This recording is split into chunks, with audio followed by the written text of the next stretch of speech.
욕심이 좀 있으십니까? 우리는 보통 욕심하면 나쁜 것이라고 좀 생각하는 경향이 있는 것 같습니다. 자기가 받은 것에 만족하며 사는 것이 그리스도인의 중요한 덕목이다라고 우리는 흔히 생각합니다. 그래서 자기의 것에 만족하지 못하고 뭔가 더 하려고 하는 사람들을 별로 안 좋게 보는 경향도 있는 것 같습니다. 근데 가만히 보면요, 사실은 욕심을 좀 부리는 사람들이 또 잘 되는 것 같기도 합니다. 욕심을 부리면 안 돼야 될 것 같은데 이상하게 세상은 욕심을 부리면 잘 되는 것처럼 보입니다. 그러다 보니 어떤 때는 그런 것을 보고 나도 좀 욕심을 가져야 되나라는 그런 생각도 듭니다. 어떻게 생각하십니까? 욕심을 부리면 잘 되던데 우리도 욕심을 부리는 것이 맞는 것일까요?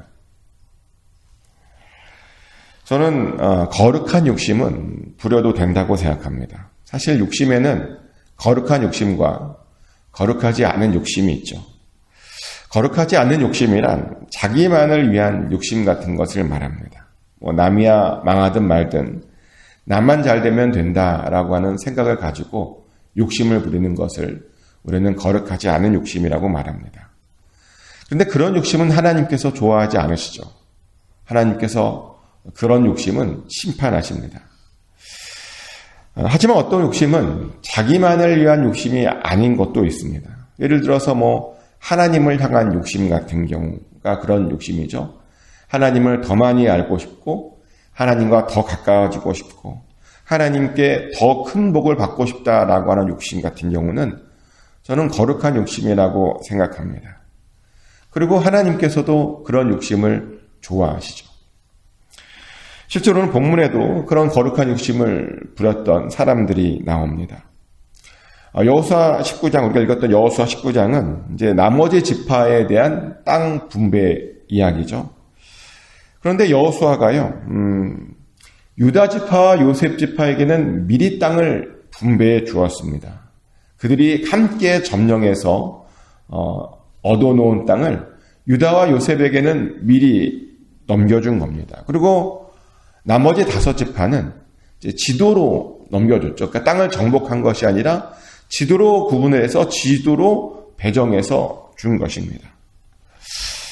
근데 여기에서 좀 당황스러운 건 뭐냐면 시므온 지파에게 땅을 주는데 그 시므온 지파의 땅을 그냥 그 지도로 준 것이 아니라 어떻게 줬다라고 말하냐면 유다 지파에서 나눠주었다라고 말합니다. 1절 말씀이 그런 말씀이죠. 둘째로 시므온 곧 시므온 자손의 지파를 위하여 그들의 가족대로 제비를 뽑았으니 그들의 기업은 유다 자손의 기업 중에서라 라고 하는 말이 나옵니다. 그러니까 시므온 지파는 따로 다시 지도를 그려서 뭔가를 한 것이 아니라 유다 지파 중에서 몇 가지 땅을 뺏어서 시므온 지파에게 준 겁니다. 그러다 보니 이제 궁금해지는 거죠. 왜 시므온 지파는 멀쩡한 땅들을 줘도 되는데 왜 유다 지파에서 주었던 것일까? 언뜻 드는 생각은 시므온 지파가 작았기 때문이 아닌가라는 그런 생각도 듭니다. 전에도 말씀드렸다시피 시므온 지파는요, 전체 모든 지파 중에서 제일 작았던 지파죠. 민수기 26장에서 보면 시므온 지파에서 계수된 사람이 가장 많은 지파에 비하면 4분의 1, 5분의 1밖에 안 되었습니다. 그들이 그렇게 작은 지파가 되었던 이유는 뭐냐면 그들이 모압 광야에서 우상숭배에 빠졌죠. 우상숭배에 주도적으로 빠지다 보니 하나님의 심판을 받아서 그 지파가 거진다 사라져 버렸습니다. 다른 지파는 다 복받고 잘 됐는데 그 지파만 완전히 되게 큰 화를 당했죠. 그래서 꽤 괜찮은 지파였는데요, 굉장히 작은 지파가 되어버렸습니다. 그래서였던 것 같습니다. 하나님께서요, 작으니까 유다 지파가 갖고 있는 몇몇 성읍만 그냥 주면 될 것이라고 본 겁니다. 근데 그렇다고 다른 지파가 받았는데 그 땅을 지금 뺏어서 준다? 아니 시므온 지파는 이해가 돼요. 근데 유다 지파는 얼마나 좀 속상할까요? 유다 지파는 자기가 받은 겁니다. 받아서 거기다 뭘 해놨겠죠? 해놨는데 갑자기 느닷없이 시므온 지파가 땅이 부족한 것 같아. 너희가 좀 주었으면 좋겠어. 라고 지금 요청을 받은 거니까 모르겠어요. 유다 지파 입장에서 보면 조금 좀 기분 나쁘게도 보여질 것 같기도 합니다. 근데 당황스러운 것은 뭐냐면 이렇게 시므온 지파에게 유다 지파의 땅을 넘겨주었는데 유다 지파가 땅을 그렇게 빼앗겨도 불만이 없었다라고 말합니다. 사실은 별로 신경도 쓰지 않았답니다. 그러다 보니 의문이 드는 거죠. 그럼 유다 지파가 진짜 큰 땅을 받았나 보다. 사실 오늘 본문에도 읽었던 본문에도 그런 장면이 나오잖아요. 유다 지파가 땅이 많았다. 그런 말이 나왔죠. 근데요, 사실은 유다 지파도요, 처음부터 그렇게 큰 땅을 받은 것은 아닙니다. 유다 지파도요, 다른 지파들과 똑같이 조금 받았습니다. 근데 왜 어떻게 그렇게 그들이 큰 땅을 가질 수 있게 되었냐면요. 자신들이 받은 그 땅에 만족하지 않고 이 여호수아가 그 땅을 확장시키게 됩니다. 여호수아 갈렙이 땅을 확장시키게 되는데 갈렙이 어떻게 땅을 확장시켰냐면 그렇게 강하다던 아낙 자손을 물리치잖아요. 근데 아낙 자손만 물리친 것이 아닙니다. 또 그 옆에 강하다던 기라세벨도 자기 딸까지 걸면서 확장을 시켜놨습니다. 그렇게 전쟁을 치르고 받은 땅으로 만족하지 않고 전쟁을 치르면서 그 땅을 확장시켜 두었기 때문에 그들의 땅이 그렇게 많았던 것입니다. 그래서 그들이 그렇게 땅이 많았던 이유는 뭐냐면 갈렙의 열정과 갈렙의 거룩한 욕심 때문이었습니다. 그러다 보니 그 거룩한 욕심 때문에 그 유다 지파가 많은 땅을 차지할 수 있었고 그리고 그것 때문에 시므온 지파에게 조금 뜯어주어도 될 수 있었다는 겁니다. 저는 이 부분에서 굉장히 큰 감동인데요. 얼마나 감동입니까? 거룩한 욕심을 품었더니 다른 지파에게도 좀 나눠줄 수 있는 여유가 생겼다. 얼마나 아름다운 이야기입니까? 사실 하나님께서 우리에게 원하시는 마음이 바로 이런 마음이 아닐까라는 그런 생각을 해보게 됩니다. 자기 혼자 잘 먹고 잘 사는 것이 아니라 그러려고 욕심 부리는 것이 아니라 다 같이 잘 먹고 잘 살기 위해서 그런 거룩한 욕심을 부리는 것을 하나님께서 우리에게 원하신다는 겁니다. 근데 유다 지파가 그랬습니다. 그랬더니 하나님께서요 그 지파를 보면 나중에 보면 장자 지파로 사용해 주신 겁니다. 그 지파에서 이스라엘의 왕이 나오고 그 지파에서 메시아가 나오게 된 것입니다. 하나님께서요 그렇게 그런 거룩한 욕심을 가지고 또 다른 지파들을 도와주려고 어떻게든 도와주려고 하는 그 지파의 마음을 하나님께서 그렇게 받아주셨다는 겁니다. 그런데요 이 장면과 묘하게 비교가 되는 또 다른 지파가 하나 나오는데요. 어떤 지파가 나오냐면 바로 단지파가 바로 그런 지파입니다.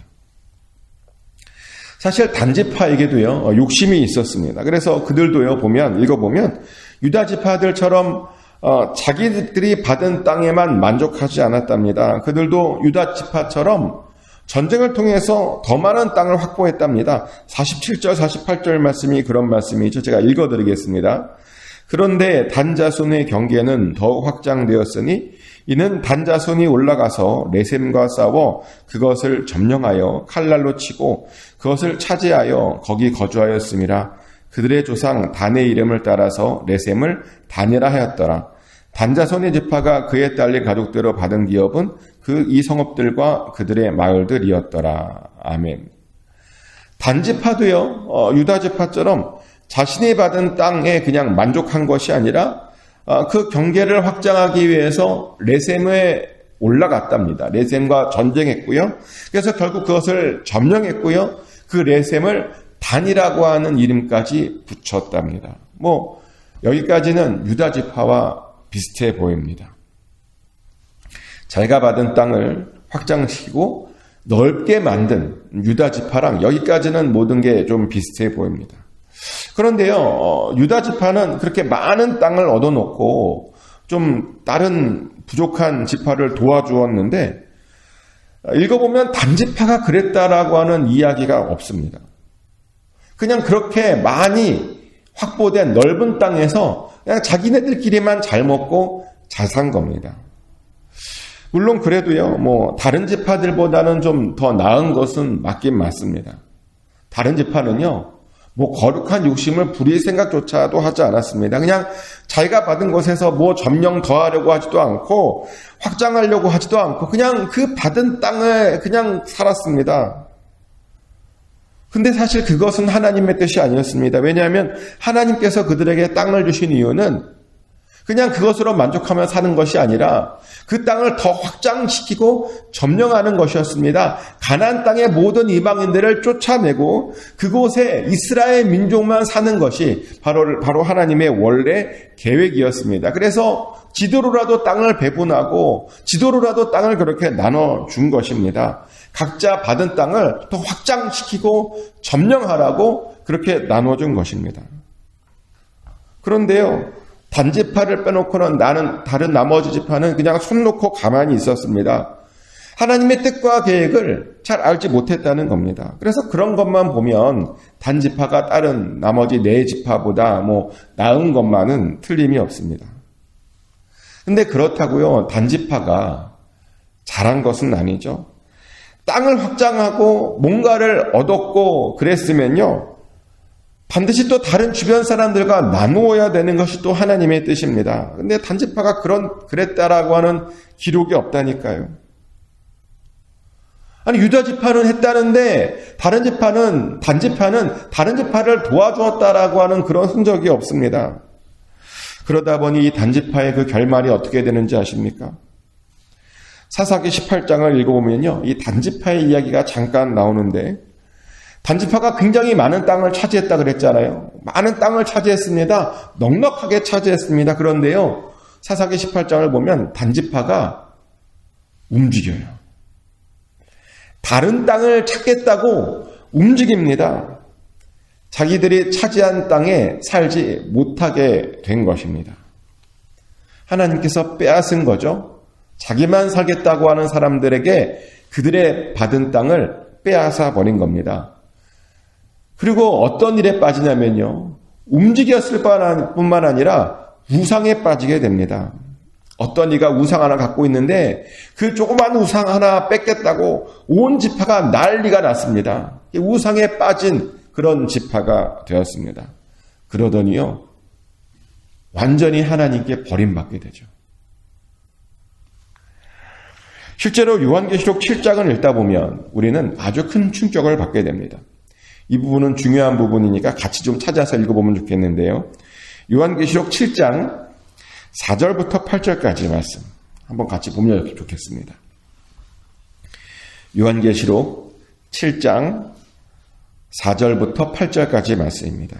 찾으셨나요? 요한계시록 7장 4절부터 8절까지 말씀 한번 제가 읽어드릴 테니까 이상한 점을 하나 찾으셔야 됩니다. 내가 인침을 받은 자의 수를 들으니 이스라엘 자손의 각 지파 중에서 인침을 받은 자들이 14만 4천이니 유다 지파 중에 인침을 받은 자가 1만 2천이요 루벤 지파 중에 1만 2천이요 갓 지파 중에 1만 2천이요 아셀 지파 중에 1만 2천이요 납달리 지파 중에 1만 2천이요 므낫세 지파 중에 1만 2천이요 시므온 지파 중에 1만 2천이요 레위 지파 중에 1만 2천이요 이사갈 지파 중에 1만 2천이요 스불론 지파 중에 1만 2천이요 요셉 지파 중에 1만 2천이요 베냐민 지파 중에 1만 인침을 받은 자가 1만 2천이라. 아멘. 자, 제가 방금 말씀을 읽어드렸는데 이상한 부분 찾으셨습니까? 네. 놀랍게도 단지파가 등장하지 않아요. 정상적이라면 단지파가 여기 있어야 되거든요. 근데 므낫세 지파가 들어갔습니다. 단지파 대신에요. 사실 므낫세 지파는 요셉 지파 안에 들어가는 겁니다. 근데 거기에 들어갔는데 또다시 므낫세 지파가 나와요. 단지파 중에. 그러다 보면 어떤 사람은 이런 얘기를 해요. 사도 요한이 실수했나 보라고. 어떻게 단지파를 뺄 수 있냐고. 근데 실수가 아니죠. 하나님에게는, 특히 성경 안에는 실수는 없습니다. 하나님의 계획과 뜻만이 있죠. 단지파가 빠진 것은 하나님의 뜻과 계획이었다는 겁니다. 그러면서 우리들에게 중요한 메시지를 주죠. 왜 빠졌는가? 단지파가. 왜냐하면 그들에게는 자기만 잘 먹고 잘 살려고 하는 그런 마음만 있었기 때문입니다. 자기들만 아는 그런 지파였기 때문입니다. 아니, 사사기에 그런 모습이 나온다니까요. 사사기에 읽어보면요, 자기들밖에 몰라요. 다른 사람을 배려하고 그렇지 않습니다. 오히려 다른 사람이 좋은 것 가지고 있으면 뺏어져 자기들이 취하려고 합니다. 자기들만 복받으려고 합니다. 그러다 보니 심판받은 것입니다. 그래서 사실요, 우리가 욕심을 부릴 때는 굉장히 조심해야 합니다. 우리가 욕심을 부릴 때 함부로 부려서는 안 되고 어떤 욕심만 부려야 되냐면 거룩한 욕심만 부려야 됩니다. 나 자신만을 위해 욕심 부리면 하나님에 의해서 심판받을 수 있다는 겁니다. 그래서 질문 드립니다. 어떻게 여러분의 욕심은 거룩한 욕심이십니까? 근데 이렇게 물어보면 많은 사람들이 자기네 욕심은 거룩한 욕심이다라고 말을 합니다. 근데 거룩한 욕심을 부리는데 이런 말을 또 하더라고요. 자기가 안에 거룩한 욕심이 있어서 좀 자기도 부자가 되면 나만 잘 먹고 잘 사는 게 아니라 다른 사람들도 좀 같이 나누길 원하는데 하나님께서 부자로 안 만들어주셔서 이게 거룩한 욕심을 부릴 기회가 없었다라고 그런 말을 많이 하는데 하나님은 사실은 다 아시죠. 우리가 정말 부자가 되었을 때 다른 사람들에게 베풀 것인지 안 베풀 것인지는 하나님께서 이미 우리에게 테스트가 다 끝나셨을 겁니다. 왜냐면요. 가난했을 때부터 잘 나눠준 사람이 보니까 부자였을 때도 잘 나눠주더라고요. 우리가 11조도 그런 거잖아요. 적게 벌었을 때 11조 하던 사람들이 크게 벌어도 11조 합니다. 적게 벌었을 때부터 11조 못하는 사람들은 크게 벌으면 더 못하죠. 마찬가지입니다. 내가 어려워도 나눌 수 있었던 사람들이 나중에 큰 부자가 되어서도 결국엔 나눌 수 있는 것입니다. 그래서 하나님께서 이미 우리를 아세요. 이미 테스트가 다 끝났다는 겁니다. 그래서 우리는요, 사실은 내가 어려울 때여도 나누는 습관과 나누는 훈련을 가져야 합니다. 나누는 연습을 잘 해야 합니다. 그래야 그 거룩한 욕심을 하나님께서 우리들 안에서 사용해 주신다는 겁니다. 그래서 저도 그것을 잘 알아서요, 넉넉하지 않더라도 항상 나누려고 노력합니다.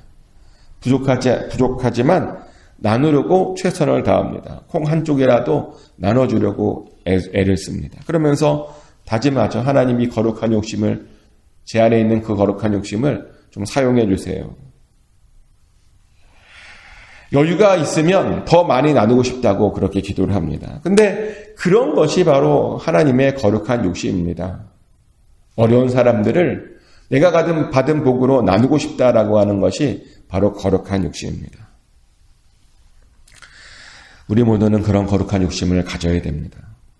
근데 물질만, 아까 처음에도 얘기했지만 물질에만 거룩한 욕심이 있는 것이 아닙니다. 우리가 또 어떤 거룩한 욕심도 있어야 되냐면 하나님을 더 많이 알고 싶다.